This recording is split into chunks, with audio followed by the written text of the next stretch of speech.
Welcome to another episode of Systematic Geekology. This is a space where we seek to create and cultivate healthy conversations between those things we geek out on and the philosophical and theological questions that often arise out of our fandoms. Like, what does it mean to be human? What makes a hero? What makes a villain? How do the stories and narratives we geek out on shape how we live in the world? We are your priest to the geeks. We aren't all ordained, but we see ourselves as mediators at the intersection of geek culture and going deeper in our faith. We don't always have to agree, but we do respect each other, and we see everyone as a beloved child of God. Everyone geeks out on something, so come geek out with us and enjoy the show.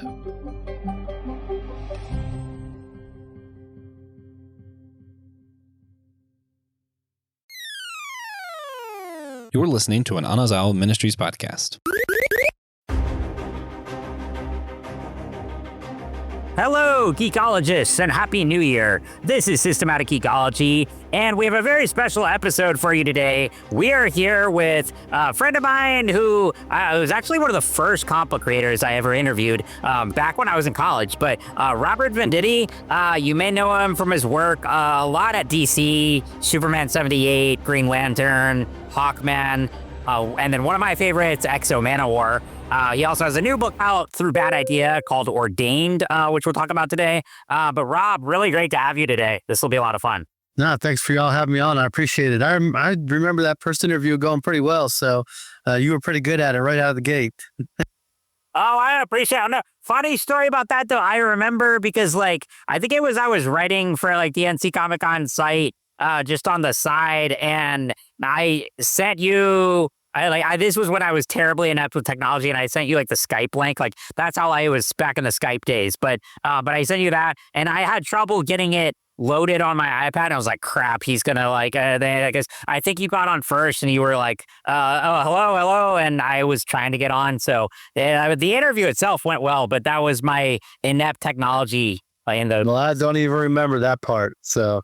So that was in the before times, before everybody got used to Zoom and streaming, and here we are on YouTube and doing that. I love. Now I do it in my sleep because I work remotely, and yeah, but yeah, Sam, we've done panels at Comic-Con, so it's been a lot of fun. So Rob, thanks for joining us. I am Kevin Schaeffer here with my good friend geekologist Will Rose. Will, Happy New Year. Happy New Year. Yeah, with Rob Venditti. I'm pretty excited. I'm a huge comic book nerd.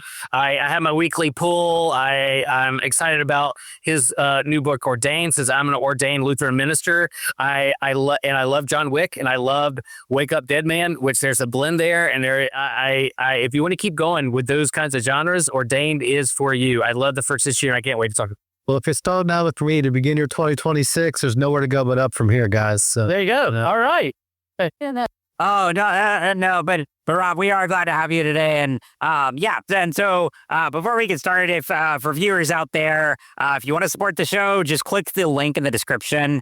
You can find out more about us, find ways to support, rate, review, subscribe, all of that good stuff. But we want to get straight to it today. So Will, I'll hand it over to you first to get started. Yeah. Usually we start what are we geeking out on, but we'll do that at the end of this. Right now I'm geeking out on Rob being with us, and I love asking, since I'm a big comic book fan, I love asking how the sausage is made, what's the process, what their background, origin story, that kind of stuff. So what was your kind of your work is so prolific in comics. How did you get your start in comics? What's your origin story? Where did it all begin for you, Rob?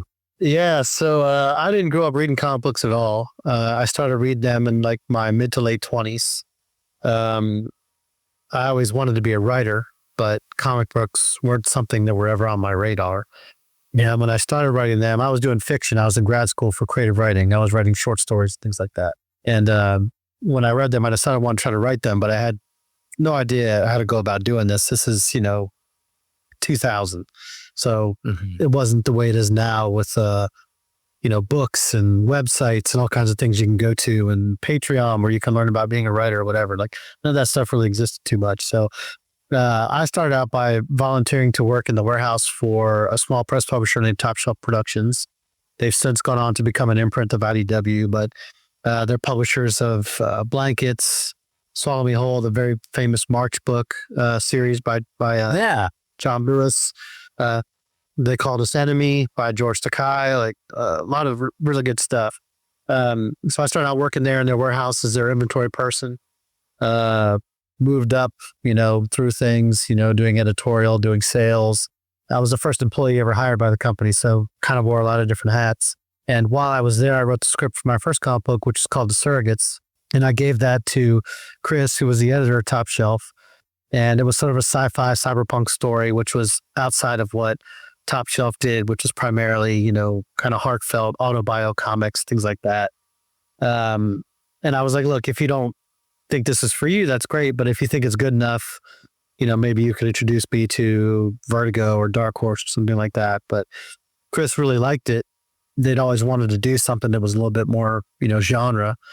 And so they asked if I wanted to publish it there. And I was very excited to do so because I had a great relationship with them. And I knew that it will be a really rare opportunity for my first book, especially to see it from the creator side and from the business side, go through the whole ordering, and it's in the catalog and all the way down to packing up books, my own book, and sending it to a retailer for them to sell, And so they published it, and that was how I got my start. That was my first book. So. Nice.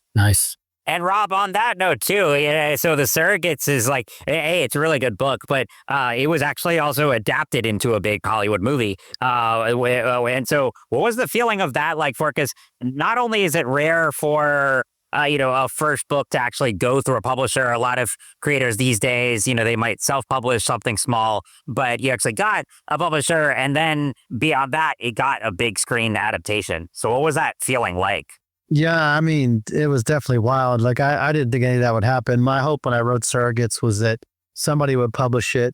I felt certain nobody would ever read it, but at least I'd have a printed copy that I could give to editors and use as a resume piece. This is the kind of stories I do. This is how I develop character. This is how I develop plot, and use that to get additional work, So I wasn't thinking this is going to be a movie, or, I wasn't writing comics to make movies. I still don't. Any of those kinds of things. And in fact, the book was timed to come out around Comic-Con the year that it did. I think this was 2005 when the first issue came out. And I was out there in my capacity as being an employee for Top Shelf, setting up the booth, moving around pallets full of books and setting up the tables and putting all these stacks out of everybody's books. And this year, I'd done this for years, but this year mine happened to be one of the books. And so I'm doing that all day Wednesday. I run home, back to the hotel to clean up, to come back in time for preview night, which I think starts at like 6. And I get back and the doors open and people are immediately walking up to the table. There were producers asking me who controlled the film rights to Surrogates because they were interested in optioning it. And I had just been unloading the boxes like 5 minutes earlier. So it was definitely a surreal experience. What year was that? Do you remember? When was? That's 2005. And it went through a whole bunch of stuff, and it didn't actually end up getting optioned until 2006, but the movie was out in 2009. And so, that obviously was a very fortunate thing to have happen because, again, thinking it Surrogates as a resume piece for me, it was something that, whether you liked the movie or not, my name had gotten out there and the book had gotten out there.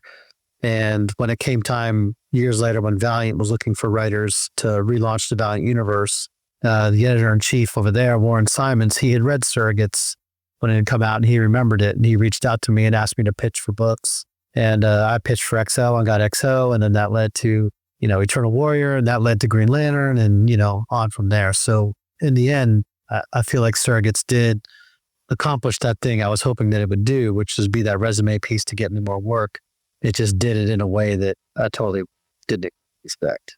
That's a good story. So since then, in terms of like pop culture or things that you geeked out on as a kid that led you to want to do creative writing or movies, TVs, and then eventually get to comics, was there something that you geeked out on or that you loved as a kid that led you to that moment to say like, this is what I want to do for a living, is be a creator, to create stories? Yeah. There were definitely things I geeked out on.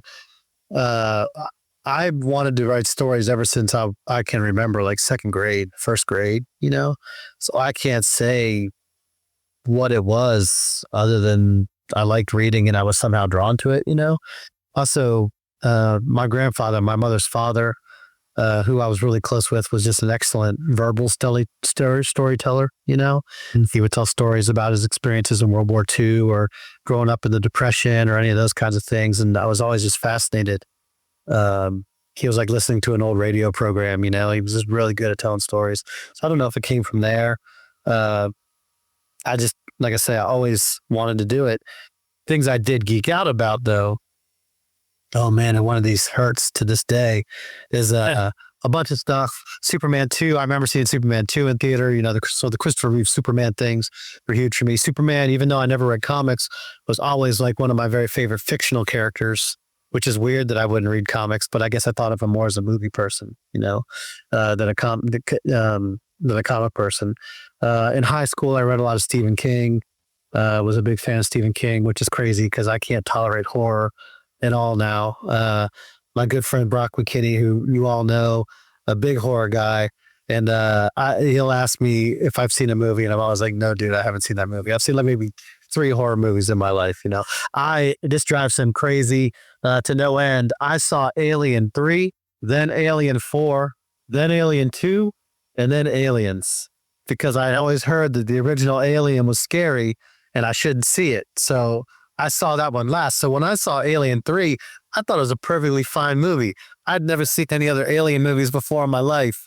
I'm like, this is great. They're in a prison. They're running around. This thing's trying to kill them. It wasn't until years later that I watched the other ones and I realized what Alien 3 was to the franchise. You did like the reverse order. You did reverse order. I did, yeah. Yeah, that's good. Yeah, that's good. But thing I really geeked out about, I would say the biggest middle school, high school, was Thundercats and Silverhawks. And I'm not a big licensed property. Like I don't really want to write Star Wars comics or Star Trek or whatever. But I always said the one thing I would love to do if it ever happened would be Thundercats or Silverhawks. And then of course Dynamite is doing it and they went and got other writers, whatnot. So I missed my chance. But right, that was always a thing that I really wanted to do. Yeah. Well, you did Hawkman, so you kind of got like, you guys will net a hawk there, so a little bit fun. Hey, Rob, speaking of horror, I have to say, as a side note here, I'm sitting here with 2 of the stars of the horror movie Reptile, because if I don't know, Will has a cameo at the very beginning of the movie, Rob has a cameo at the very end. So speaking of Brock McKinney. You put your photo on the horror. I think they just photoshopped me in there. Yeah. That's funny. I didn't know we were in the same movie, Rob. That's kind of fun. The opening scene in the bar scene when the first screen closes and our direction was, you're having drinks, she's being obnoxious, give her the stink eye, and I'm like, oh, we can do that. And so Brockton lingered on us for like an extra second. So I was very happy that I'll start my eye on. I'm surprised we didn't bump into each other at craft services or something. That's right. That's fun. I love it. And Rob, going back, so I know this story about how influential Superman 2 was for you, but going back to that, like, can you talk about how that movie specifically then, came full circle years later with Superman 78? Yeah, so it's sort of the big joke about me. I went on to work at Valiant, and then I did a lot of stuff for DC for years. Green Lantern, Flash, Justice League, Hawkman, a bunch of stuff. But the thing that was always kind of the joke about me was whenever somebody would ask me to pitch for a character, I knew nothing about that character. So like when they asked me to pitch on Green Lantern, I was like, I guess he's green and there's a lantern, but I'm not sure what the lantern does. I knew like the visual of Green Lantern from Super Friends or something, but I didn't know, having never read comics. But the one thing, and it ended up being, I think, an asset to me, because for better or for worse, the way I always say is you can't fake stupid. Like if I had always read Green Lantern, when they asked me to pitch for Green Lantern, I wouldn't be able to give it maybe a fresh take because I couldn't pretend I hadn't read all that stuff and already knew it. So all these things I pitch for from when they asked me to pitch for Valiant, I was like, man, not only have I never heard of those characters, I've never heard of Valiant. I don't even know what that is, because Valiant had come and gone before I started reading comics. But the one thing that everybody knew that I loved was Christopher Reeve Superman. And so Andrew Marino, who had been my editor on Green Lantern, Hawkman, Freedom Fighters, a lot of different things. He had the idea to do a Batman 89 and a Superman 78 miniseries. And he reached out to me to pitch it because he knew this was the one thing that I liked and the continuity that I was familiar with. And so I ended up getting to write 2 Superman 78 miniseries, each one 6 issues. And that was great fun. That was not even really a dream project because it wasn't something I ever thought would exist, because if there were going to be comics for Superman 78, it would have happened already, right? And so I never sat back like I did with Thundercats and Silverhawks and say, maybe someday, like clearly Superman 78, if there were going to be comics, it would have already happened, but they hadn't. So really was a dream project. Would love to do more of it someday if we get the chance. Well, I like that, we all, when it comes to Superman and the movies, the one villain or the character that hasn't shown up yet, there's like the big bad that we all want to see is Brainiac. And it looks like that's going to happen with James Gunn's universe. But you got to do that. You got to do that in the a Superman 3 would have been great with Brainiac. And then you get did you know anything about Brainiac or have to do any research? Or I did it that way because, I'd been operating in the DC universe for a really long time. And so I would read, they send you every issue that they publish every month. And so I would read them. So I'm up on what's happening in other books and elsewhere in the universe and things. So by that point, I'd read some Brainiac stories, late New 52 forward was basically my DC knowledge, So I understood the basic mechanics of Brainiac. But the nice thing about the Superman 78 continuity is you can kind of take those basic things and then do with them what you want a little bit, in the same way they did with Lex Luthor and all those things. I wasn't writing the DC Universe version of Brainiac. I was writing what the version of Brainiac might have been had Donner and Puzo, done Brainiac. And so he was filtering it through that lens, that version of Lois Lane, that version of Lex Luthor, that version of Superman, that version of Jimmy Olsen, those kinds of things. And it was great fun to do. And, that book we worked, the artist on that book was Wilfredo Torres, who's an amazing talent. It was his genius to sort of cast Brainiac as David Bowie, which is amazing. I'm a huge David Bowie fan, and never occurred to me until he did it. And I was just like, oh man, what a great choice. You could totally see that. And so, yeah, one of the books I'm definitely proudest of in my career. I feel like I could hand it to anybody. And it's got a lot of heart. Thematically, it's about a lot of the things that I like to have in my stories. And so really, really happy, Yeah, you should be. It's a great book and love getting it and reading it. And it's, I think, one of the first movies I saw with my family in the theater was Star Wars, but also Superman, that first one. And then we couldn't wait for that sequel. And then we see them kind of like, we have Zod and the whole family like powered up and doing it. Seeing Superman at his best, not holding back with the superpowers, was really a lot of fun. Then to see that continued in your book as an older comic book reader, it just took me right back to that movie, but also, captured, I think, who Superman is and how Christopher Reeves portrays Superman to be in your comic. So yeah, you should be. Yes, I remember seeing the Superman. I don't remember seeing the first Superman movie. I was too young. I'm sure I did. I remember seeing American Graffiti for some reason, and I think that's older than Superman. So, but I remember falling asleep during American Graffiti. But I do remember seeing Superman 2, and it was a very formative moment in my life in terms of story. And I was just at the right age when I watched it that I thought Superman was real, and he came out of the particle chamber and he'd lost his powers. I didn't know what the world was going to do anymore. And then he crushes Zod's hand and the score takes off, and, Superman had this, people always say Superman's a Boy Scout, and it's not realistic that somebody would do the right thing because it's the right thing to do. And I find that to be such a cynical view of the world. Like, I don't see the world that way. I think we're all inherently good people, not every single human being, but I think we're inherently good, not inherently bad. And I think the most of us try to do the right thing, and we don't always succeed. But when we don't, we hopefully use that experience to learn to be better.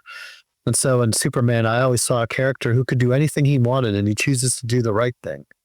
And I always found that to be very inspiring. And a great way to look at the world, and not really so much that I modeled myself after that as I saw in that a way that I wanted the world to be, like something that I was already feeling inside, but you don't really see so much in our entertainment, but it existed there, And I think if you go and you read my stories, whatever those stories are, they always kind of have that theme, this idea that people are inherently good.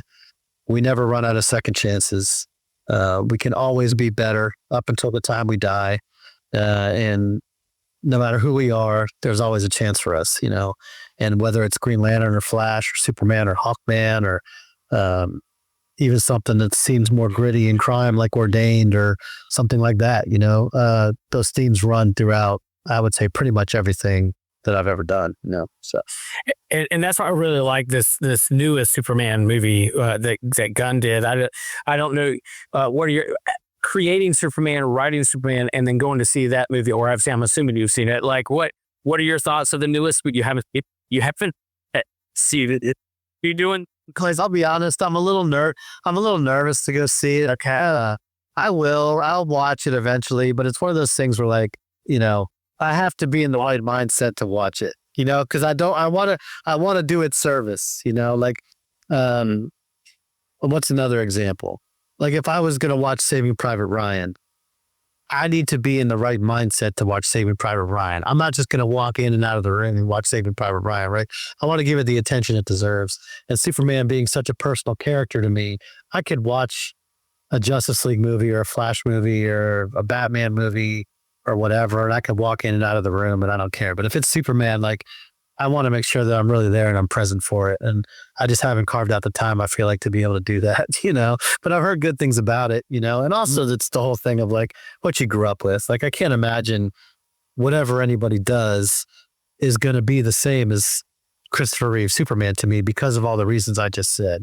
The age when I saw it, how formative it was for me, like, just nothing's going to supplant that. Right. And so, I just haven't gotten around to it yet, but I will. I'll go. Yeah. Super fair. The trailer I loved, and I like James Gunn's work, so I was there all in and loved it. But someone not that long ago, I've shared this before. Someone said, "What's the last movie you cried at?" And I was like, "Oh, that Superdog movie." They were like, "What?" I was like, "Oh, the movie about crypto." Oh, and Superman happened to be there, but crypto.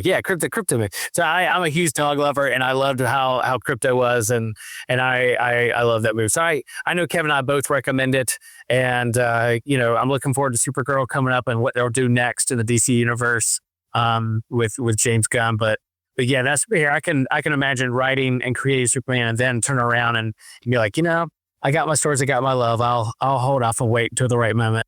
That's fair. Yeah, sometimes too, it feels a little bit like work, like, I haven't seen a Marvel movie or TV show since Endgame. I guess the last DC thing I saw was probably Justice League, I think. Yeah. I haven't watched the TV shows or anything like that, because it's like, it's hard. Yeah.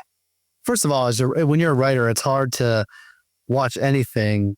Like, I could watch documentaries all day long. I can watch sports all day long. Because I'm not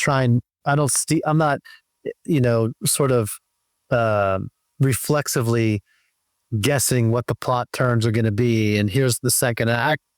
There's the big reveal and whatever. You see a lot of things coming down the track in the way that I'm sure a cop, when they watch a cop TV show, it's like they can't just separate themselves and be entertained by it.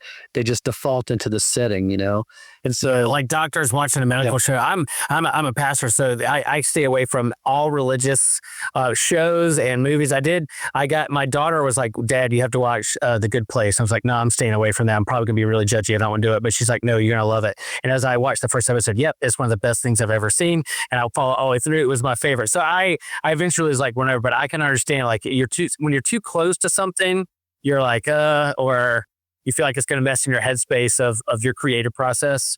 Super fair. Yeah. So I'll give it right. I'm gonna say, because sure, I was gonna say I'm really curious to see when we get to the end what your geeking out will be, because we've talked about that before. How, like, a lot of comic creators, like, don't really watch. I mean, some do, but not all watch, like, the superhero movies and stuff like that for entertainment, because you're living in this world from 9 to 5 every day. But Rob, Well, I'm glad you brought up Ordained because I do. We want to talk about this book, and there's just and Rob, I'm glad you said too that despite the different genres you work in and different types of characters, a lot of the themes in your stories are kind of across the border. So yeah, well, I know you got to read this one first, and I read it last night. Really enjoyed it, but yeah. So let's get into this conversation. Yeah. Rob, was it your pitch? Was someone pitching to you? Where did this come from? Was this something you had in your mind you wanted to put out? Or, where did the origin story for this particular story or comic come from? Yeah, it was my idea. It's hard to say where ideas come from, like I don't know, like all of a sudden there'll be an idea and there wasn't a second ago, But I had this idea I'm Catholic, so I'm familiar with the process of going to confession and all those kinds of things. And I had an experience with my grandfather that I was talking about earlier. When he passed away, he was actually in the hospital. He was very, very sick. And he was in Florida and I was in Atlanta. And my mom calls me and is like, you need to come down and say goodbye. So my wife drives me pretty much overnight to get down there and get to the hospital and to see him. And by the time I get there, he's like perfectly healthy. And the doctor is like, we don't know what happened. We didn't think he was going to survive the night. And now we're going to send him home on like Thursday. And I'm talking to my grandfather and he's laughing and whatever. And, I talked to him and I got in the car and I went back home, And so, I guess those kinds of things just kind of crashed together in my head in some way. And I had the idea for this story of, what if there's a priest who goes to a hospital to deliver last rites to a patient at a patient's request? He goes in, ends up finding out through the confession that the patient is an Irish mobster and confesses all of the stuff he's done up to and including murder because he's on his deathbed and he's completely repentant. And he's crying and he's scared because he's dying. And the priest goes through his confession, absolves him of his sins. And then overnight, gangster makes a miraculous recovery. He's no longer going to die, but now he has to kill the priest that he confessed all the crimes to, And that was kind of the genesis of the original idea, kind of tying in with some of those themes, which are expressed very openly. And, in the first issue of the series, it's never too late for us until we die. We always have a chance to be better people. We can always turn the corner and do better. And the story, I wouldn't say the story is so much about religion as it is about faith, Like Father Roy, our main character, he believes in God. Cormac Byrne, the mobster, he kind of believes in himself, And his men that work for him believe in him, like he's their God, Yeah. And the cop that's trying to, send Cormac Byrne to jail, no matter what it costs, doesn't really believe in anything, And so all these people have faith in certain things in different ways. And how does that faith, be it a religious faith or whatever it is, or absence of faith, how does it impact their decisions and cause them to do things that keep the story moving forward? And as we go throughout the series, you'll meet additional characters that have those same things. They're looking at it from different ways. And I just thought that would be an interesting story to do. It would give me a chance to do a grounded crime story, which I'd never had a chance to do before. I'm always looking to work in genres that I haven't worked in before. And then we added the extra element. So I had that idea, and then it was like, but what else, And the what else is you end up finding out that, Roy wasn't always a priest. He's an ex-Navy SEAL who found his faith in combat and then became a priest. And so while the whole Irish mob is trying to kill him, he's a guy that can't easily be killed, to the surprise of everyone. Nobody knows this about him. And so that's kind of our big setup for the series, Yeah, I think you nail it.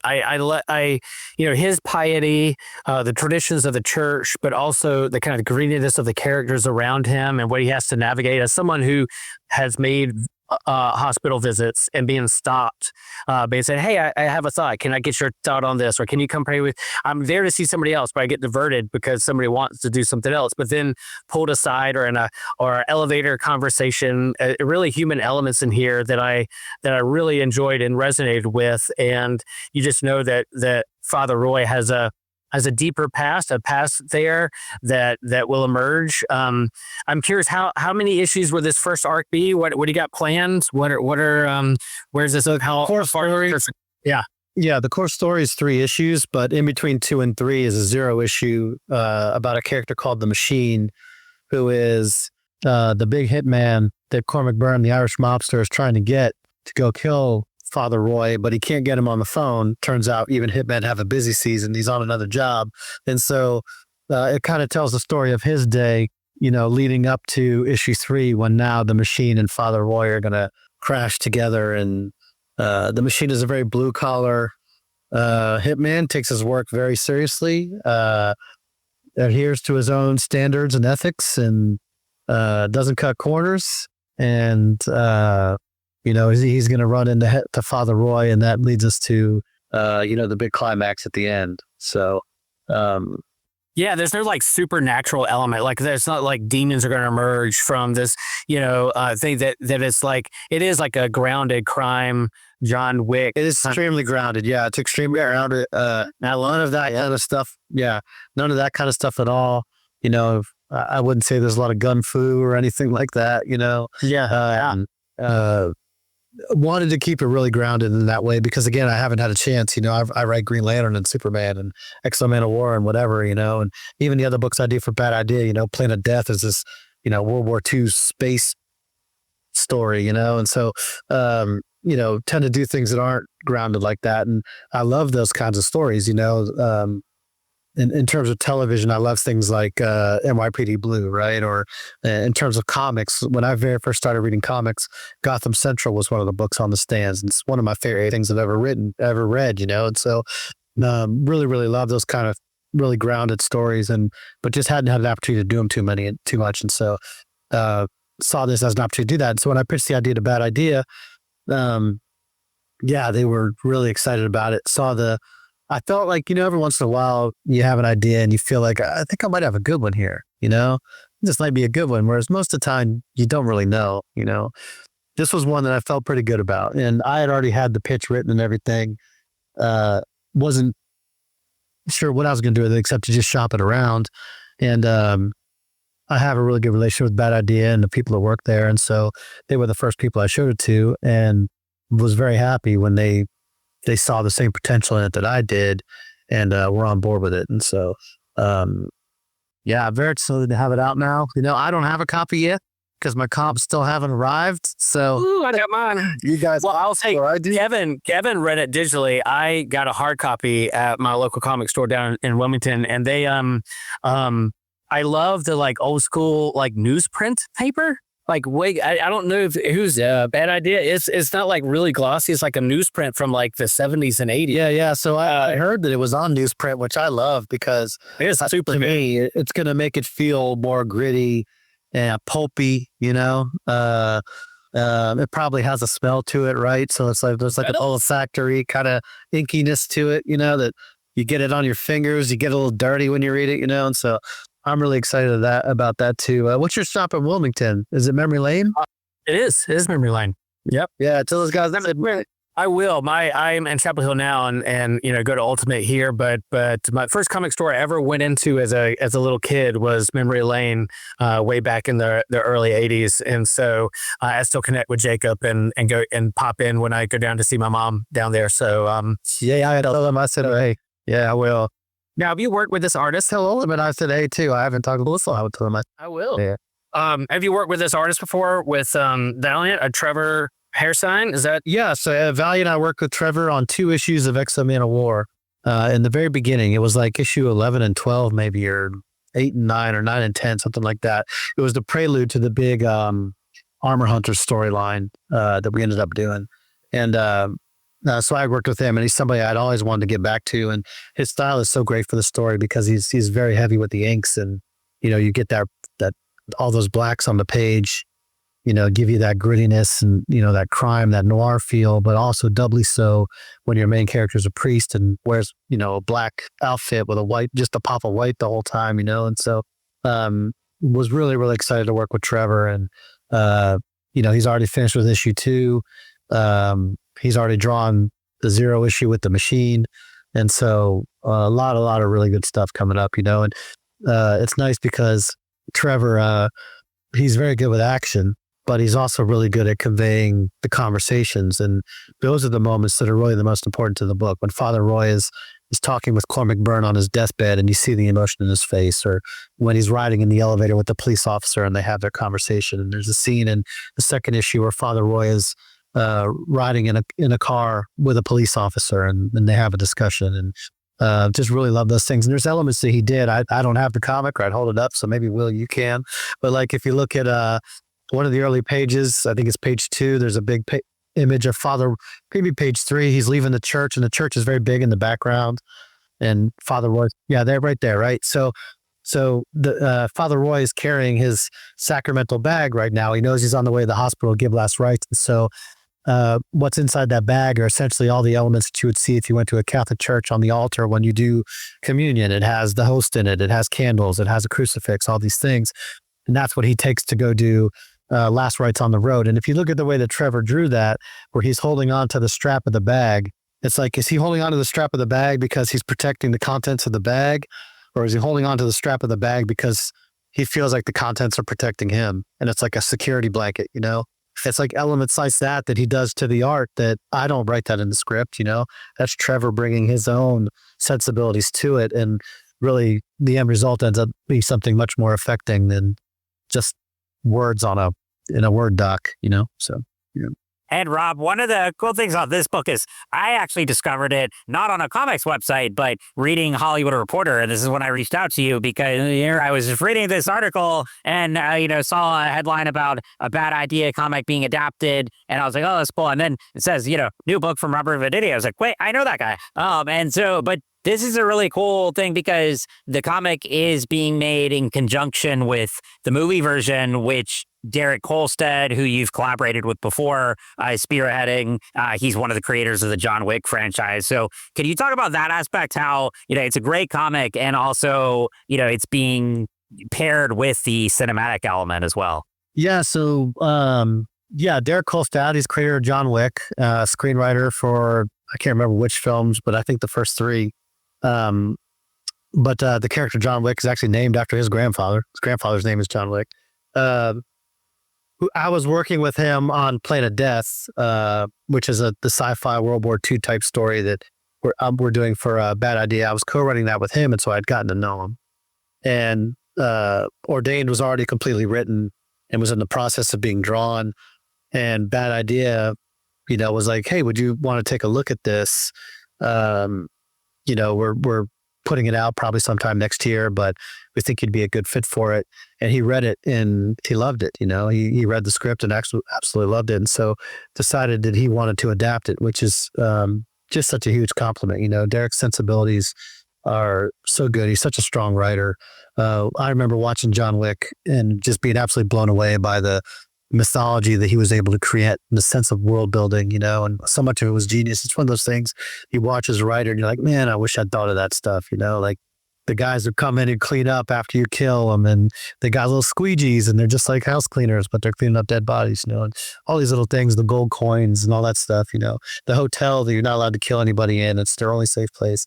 And so absolutely loved all that stuff. And so when he said he wanted to come aboard, such a huge compliment, and then from there, he put together his treatment based off the comic and what we'd done in the comic. And, Bad Idea showed that to Colin Farrell and was, I think, the first actor we showed it to. And Colin Farrell was very excited and has come on board to star as Father Roy.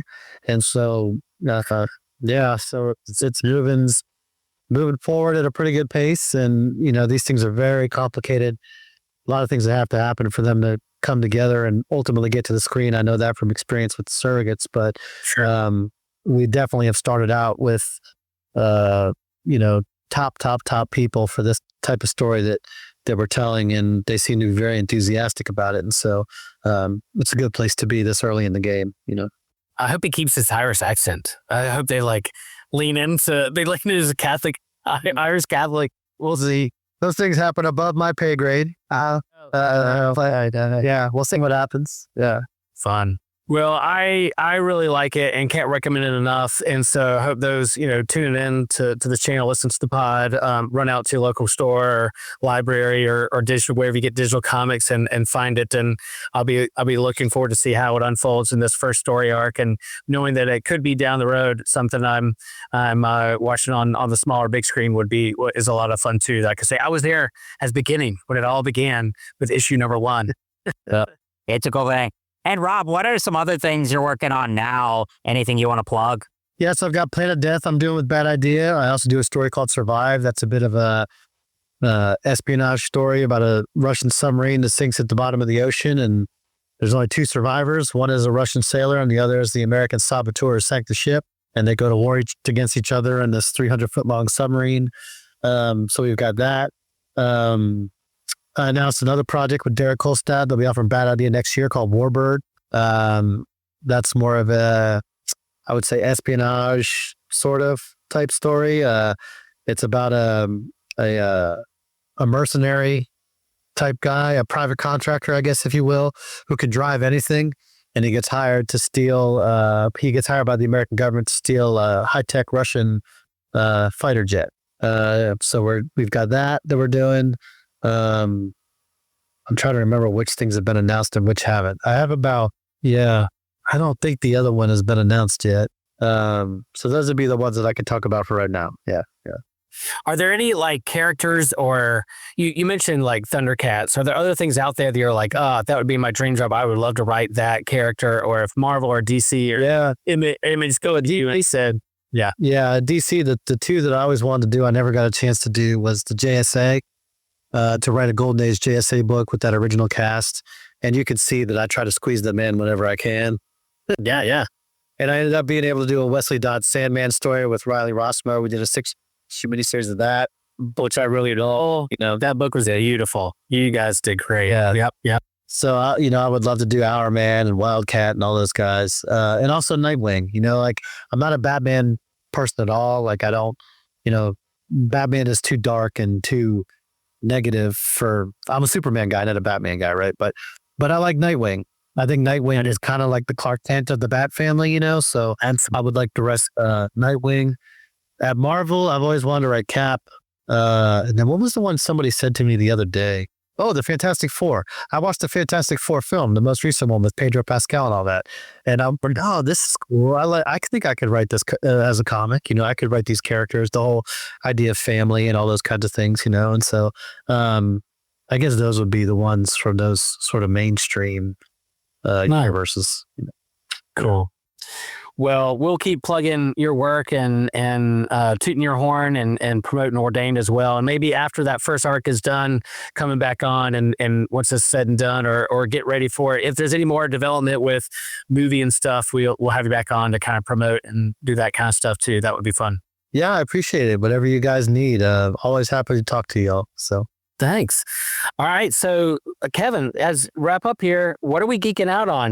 We are the priests to the geeks. We are geekologists. We there's plenty of things to geek out on. Here we are, 2026. No shortage of things to geek out on, whether it's crime or mystery or superhero stuff. Kevin, I'll let you go first so Rob can think about it. But what other than Stranger Things, because I know you're gonna say Stranger. I was like, yeah, of course, yeah. Because we know that's a given. That's a given. All right. What else out there is? Yeah, no, it was fun. I actually got to see the finale, well, at home first, but then in theaters on New Year's Day. That was a lot of fun. We'll do our full breakdown of that later. But I've been going back to Something is Killing the Children, which is a book I really liked by James Tinian and I'm never going to pronounce his name right, so I won't really try there. But also kind of in the vein of Stranger Things, it's a really good horror comic that has that kind of like the missing kids feel, monsters that only kids can see. I love the art, so I'm going now to that from the beginning. Is that pitched to be like a TV or movie as well? They're working on it. Because I know the first issue is skyrocketing on eBay, and which I have the first issue. I was like, I think I have that, and it's like $400, $500. Oh yeah. Yeah, I have them all in trades, but yeah, they are developing it as a series. Like Rob was talking about. I mean, of course, it takes a lot to like actually get it to, but I believe it might be Netflix is working on that. I think I read about it, but it would be a great series if they. I mean, they certainly need a good Stranger Things replacement, so it would make sense. It would. Cool. I like it. Rob, what are you geeking out on these days? Oh, man. Well, college basketball season just started, so I'm heavy into that. I watch college basketball pretty much nonstop. I graduated from University of Florida, so University of Florida is my team, current reigning champions. My second team, my second team is Providence College, because all my family is originally from Providence, Rhode Island. I used to spend my summers up there when I was a kid. The very first NCAA tournament I ever watched was the year Providence College went to the Final Four, and so I was a big Providence College fan, too.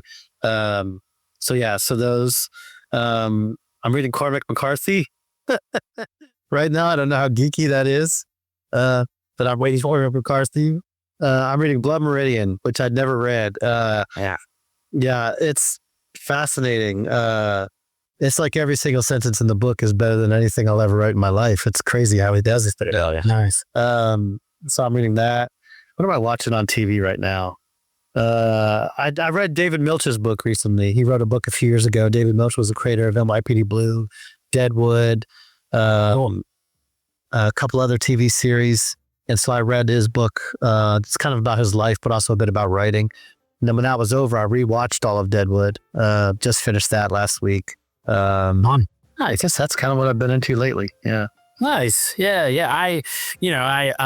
I'm liking what I'm geeking out on what DC's doing with DC KO. I'm loving the tie-ins. I'm loving that event is fun. Loved, we had fun with Stranger Things. But a show that City and I discovered is A Man on the Inside, which is Ted Danson as a retiree widow who is a turned amateur private investigator. It's Michael Schur, who's the same dude who did Parks and Rec and The Good Place. And as I was watching it, like the cut shots, the editing, the music, and just how much I love every single character on the show, I'm like, I think this is Mike Schur, because this is like a spitting image of The Good Place. And sure enough, that's what it is. And we just finished season 2 last night, and it really is charming. It's good. It's fun.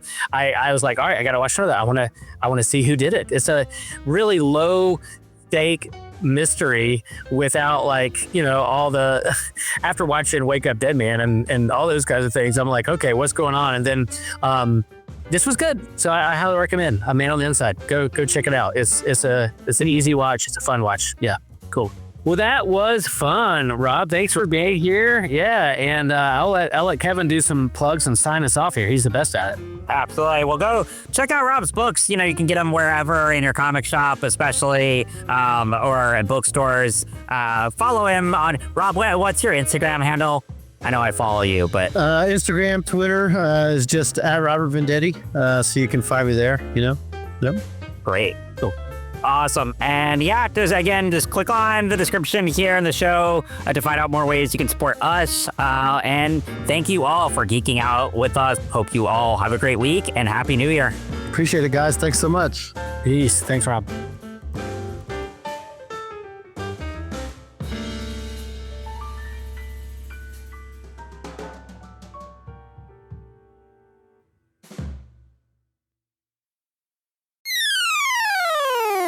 We just want to take a moment to ask you all to consider sponsoring our show. You can do so by becoming a member in the website down in the show's description. It takes a lot to keep this show running as far as editing equipment, paying the site that platforms our show to all the different mediums where you listen to your podcast, going to events. There's a lot of cost behind this. And I was thinking of the most fun way to do this I had, and I was going to do one of those songs where it's like there's a log on the lake, and then by the end it's like there's a speck in the eye of the flea on the log on the lake or something. Then I realized that would just take too long, and I don't want to bore you guys. So I'm going to list some of the benefits you can get for being a member as a thank you to those who do take some of their funds to help sponsor our show. At the free tier, you get some perks, including free episodes. Yeah, you don't even have to pay to get extra content that goes along with our annual theme, or even in collaboration with the Rethinking Faith, we're going to be doing Rethinking Comics, and you can get that on our website if you want to follow that series. As you move up to some of the paid tiers, you get access to exclusive merch only for our sponsors. You get access to the bonus questions we do each thing, and all kinds of things that are like shout outs for all tiers. You can get a shout out on the episode. All of the tiers come with some incredible benefits. As you go through some of the different ones moving up, you get different % off of our merchandise. We just straight up give you money towards purchasing stuff. Some of the tiers just get $10 a month to buy stuff from us. We do free giveaways. Some of the tiers come with birthday presents, Christmas presents, free t-shirts for our members. There are lots of things that we do because we just want to show our appreciation for those who are able to take their funds and sponsor our show. But we also want to remind you, whether or not you can financially support the show, we appreciate everyone who takes their time to listen to this. Remember that verse that's like, perhaps you're here for a time such as this. Well, perhaps you're here for a time such as sponsoring our show, or perhaps you're not here to listen to ads, and I should wrap this up. Hello there, listener. Thanks for listening. This is Evan Garcia. I hope you enjoyed this episode. We just wanted to come in and remind you that this episode is part of a bigger network of podcasts called the Anazal Podcast Network. We have great shows like the Whole Church Podcast, Kung Fu Pizza Party, and the Homily with Pastor Chill Will. Chill Will. The podcast has sermons from our host, Pastor Will. Great sermons every time.